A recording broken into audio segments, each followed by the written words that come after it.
वन्देन्दु तुषारहारधवला या शुभ्रवस्त्रावृता या वीणावरदण्डमण्डितकरा या श्वेतपद्मासना या ब्रह्माच्युत शङ्कर प्रभृतिभिर्देवे सदा वन्दिता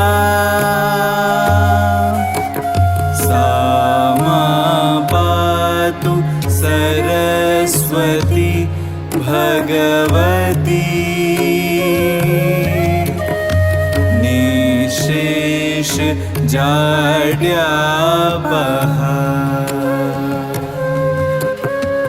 ॐ वसुधैव कुटुम्बकम्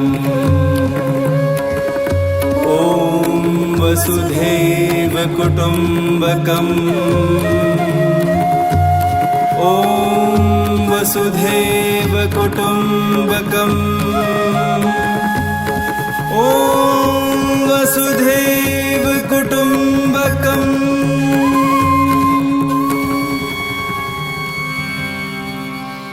ऋषि मुनि ने देखा था सपना, वेद पुराण अपनाया जग ने, जिससे निकला नाट्य शास्त्र अपना।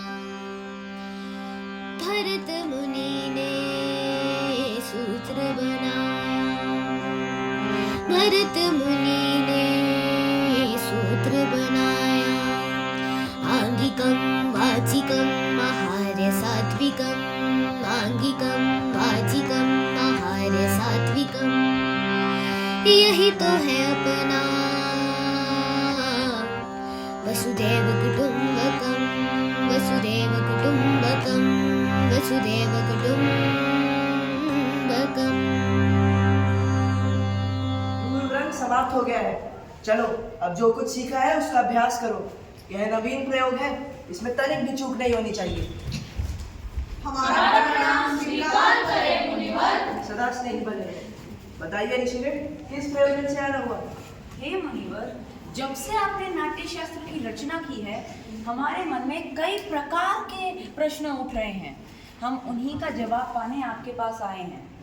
पूछे, निसंकोच पूछे। गुरुदेव, नाट्य शास्त्र की उत्पत्ति कैसे हुई? उसका उद्देश्य क्या है? आपने बहुत अच्छा प्रश्न किया है। यह प्रश्न केवल नाटक के लिए नहीं, बल्कि जीवन के सार को समझने का एक माध्यम है।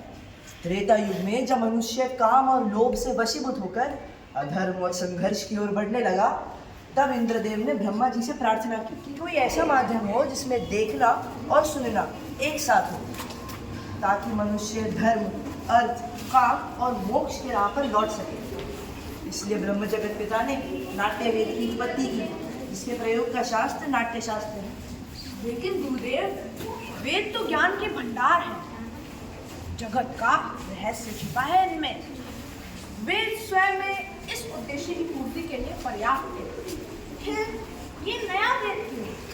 यह इसलिए ताकि यह समस्त जन के लिए सुलभ हो। सामान्य जन को नाट्य के माध्यम से शिक्षा के मार्ग पर, धर्म के मार्ग पर ले जा सके। इसी मंगल उद्देश्य से ब्रह्मा जी ने चारों वेदों को मिलाकर नाट्य शास्त्र की रचना की। चारों वेदों के तत्व वो क्या है गुरुदेव? नाटक में जो पाठ सुन रहे हैं आप, ब्रह्मा जी ने इसे ऋग्वेद से लिया है। ऋग्वेद, सुंदरकांड का धार सामवेद है। यजुर्वेद से लिया है अभिनव, और अथर्ववेद से लिया है रस। अच्छा, चारों वेदों के अंगों को मिला के नाट्य शास्त्र की रचना की। तो ऐसे हुई नाट्य शास्त्र की उत्पत्ति। तो मुनिवर, क्या नाटक केवल देवताओं के लिए बना गया है? नहीं, यही संशय दानवों ने ब्रह्मा जी के सामने रखा था। तब ब्रह्मा जी ने उत्तर दिया कि नाट्य शास्त्र तो सबके लिए है, यह देवताओं, दानवों, मनुष्यों के समस्त शुभ व अशुभ कार्यों को दिखलाने वाला है। नाट्य से तो दुख से, थकावट से, शोक से पीड़ित लोगों को विश्राम मिलता है। यह तो समस्त रस, समस्त भावों, समस्त शास्त्रों, शिल्पों और कार्यों का सन्निवेश है। इसमें ऐसा कोई ज्ञान, ऐसा कोई कार्य नहीं जो नाट्य में न दिखे। अद्भुत! समस्त सृष्टि का समावेश, लौकिक और अलौकिक भी, बहुधर्मी, सारे प्राणियों के भावों की प्रतिनिधि कला। हाँ ऋषिगण, नाट्य को सारी कलाओं का उद्गम कह सकते हैं, या फिर कह सकते हैं समस्त कलाओं का संगम। मुनिवर, नाट्य कला तो एक अद्भुत कला है, उतनी ही जरूरी जितना जीवित रहने के लिए सांस लेना। फिर हमारा समाज इसे गंभीरता से क्यों नहीं लेता?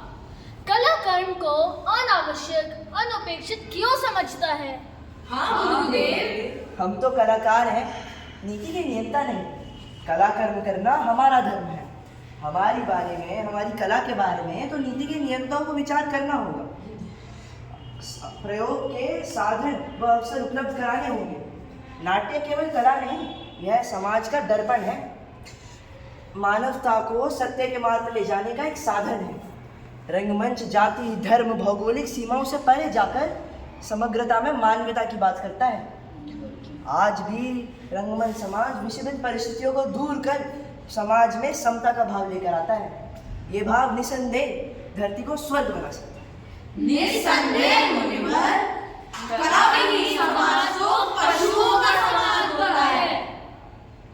इसी अपेक्षा और आशा के साथ कि कला और कलाकारों को वह स्थान मिले जिसके वह अधिकारी हैं, मैंने नाट्य शास्त्र को पंचम वेद कहकर पुकारा है। पंचम वेद, समस्त वेदों का ज्ञान।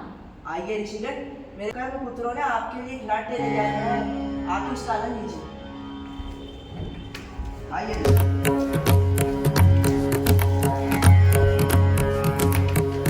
उदारचरितानां वन्दे मातरम्, उदारचरितानां वन्दे मातरम्, सर्वे भवन्तु सुखिनः वन्दे मातरम्, सर्वे भवन्तु सुखिनः वन्दे मातरम्, विश्वबन्धुत्वभावनां वन्दे मातरम्, विश्वबन्धुत्वभावनां वन्दे मातरम्, योगः कर्मसु कौशलं वन्दे मातरम्, योगः कर्मसु कौशलं वन्दे मातरम्, वसुदेव कुटुम्बकं वन्दे मातरम्, वसुदेव कुटुम्बकं वन्दे मातरम्, वन्दे मातरम्, वन्दे